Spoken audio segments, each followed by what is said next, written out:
بسم اللہ الرحمن الرحیم۔ کھال کی بات ہے، دل تھام کے میری گزارش سنیے گا۔ صحیح مسلم کی روایت ہے، امر رسول اللہ صلی اللہ علیہ وسلم ان يقسم بدنه كلها لحومها وجلودها وجلالها للمساکین۔ بساد احترام اگر کوئی یہاں بیٹھا ہے مدرسے کا مالک، آپ کے سامنے بینر لگے ہوں گے، لوگ آئیں گے فلاں مدرسے میں دے دو، ہاسپٹل میں دے دو، اور کچھ تو بڑی عجیب عجیب باتیں کریں گے، بس کیا کریں، وہاں تو بڑے مسائل بن گئے ہیں۔ یہ مسکینوں کا حق ہے، اس سے بڑا ظلم کوئی نہیں کہ جو شریعت کو بگاڑ کے پیش کرے۔ یہ مسکینوں کا حق ہے، مسکینوں کو ملنا چاہیے۔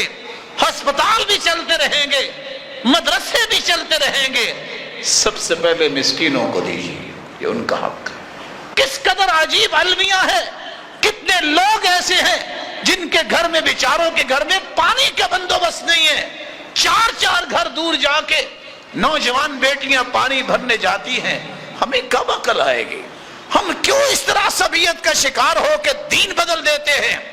رسول اکرم صلی اللہ علیہ وسلم نے جب یہ کہہ دیا ہے یہ مسکینوں کا حق ہے، تو یہ مسکینوں کو ملنا چاہیے۔ اللہ کے رسول صلی اللہ علیہ وسلم نے فرمایا تھا یہ مسکینوں میں تقسیم کر دو اے علی، اور قرآن کہتا ہے جب قیامت کا دن ہوگا 70 ہاتھ لمبی زنجیر ایک شخص کے منہ میں ڈالی جائے گی اور اس کی پشت سے نکالی جائے گی، اسے آگ پہ بھونا جائے گا۔ گناہ کیا ہے؟ انہ کان لا یؤمن باللہ العظیم، اس کا اللہ پہ ایمان نہیں تھا۔ وَلَا يَحُضُّ عَلَىٰ طَعَامِ الْمِسْكِينِ، یہ مسکینوں کے کھانے پہ لوگوں کو ابھارتا نہیں تھا، اس لیے مسکینوں کو دیجیے۔ اگر آپ بیچنا چاہتے ہیں کھال کو تو بیچ کے بھی پیسے اس تک پہنچا دیں، بیچ کے خود کھانے والے کی قربانی نہیں ہوتی۔ مَنْ بَاعَ جِلْدَ أُضْحِيَةٍ فَلَا أُضْحِيَةَ لَهُ، جو کھال کو بیچ کے خود ہی کھا جاتا ہے، حدیث کہتی ہے اس کی قربانی نہیں ہوتی۔